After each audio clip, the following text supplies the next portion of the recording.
Eto, ginagawa natin ng reaction itong mga video nila mga kababayan dahil sila yung anchor ng SMNI.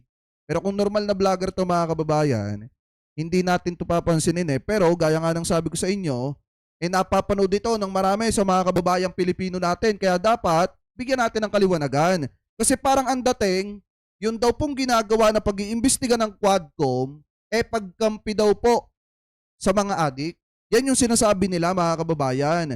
Pagkampi daw sa mga adik yung ginagawa na pag-iimbestiga ng Quadcom. Yan yung pinupunto nila dyan. At yung ating mga kapulisan daw, parang nababastos na. So ngayon, ito, pakinggan po natin mga kababayan, ang sinasabi dito ng mga reporter na ito dito sa Banatae ng SMNI. Ano po, i-play na po natin.